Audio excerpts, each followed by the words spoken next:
If you are looking to move to Austin, Texas, then you probably want to know what the best neighborhood to buy in is, right? Today I'm going to show you a tip that might seem almost too simple, but seriously, when I tell my buyers this, they go, didn't think of that. If you haven't been to my channel before, I go by ianofAustin. I'm a realtor in the greater Austin, Texas area. I'm fortunate enough to be able to help a ton of buyers relocate here from all over the United States, even the world. And if you know anything about the Realtor Code of Ethics, then you know that we, realtors, are not allowed to say certain things. We're not allowed to steer people towards certain neighborhoods. And the reason why is because everyone has a different idea of what a good neighborhood is to them. I have some people saying, I want the lowest tax rate. I have other people saying, I want the best schools or a community or the people that ride the most motorcycles. I don't know. There's all sorts of crazy things that people ask for.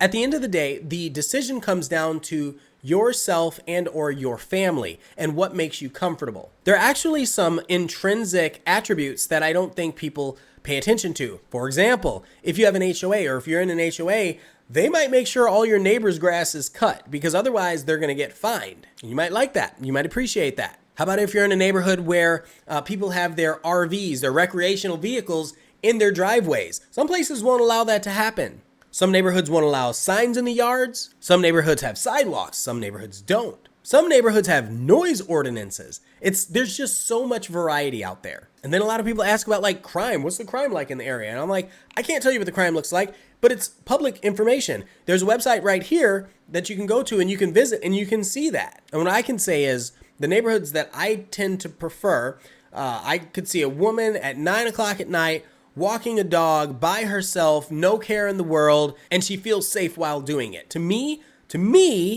that's the neighborhood that I'm searching for. But how do you know that? Especially as an out-of-state buyer or investor. Well, that brings me to this very simple hack. Remember, if you're relocating or moving to Austin, Texas, then you probably want to see and feel and smell and experience that neighborhood, right? When you come visit, don't stay in a hotel.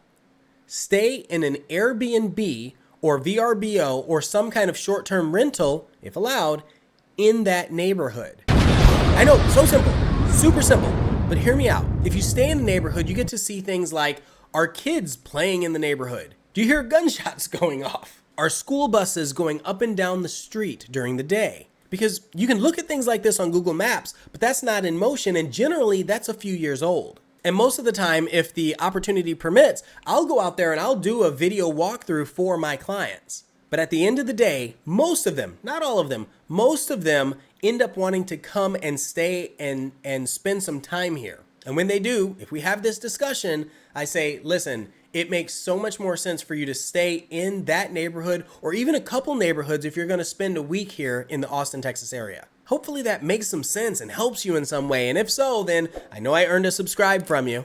And if you've already made it to Austin, don't forget to check out our Real Estate Lab podcast where we're talking about property taxes. That's a very good one, especially this time of year. And if neither of those work for you, check out some of these videos because I bet one of those will.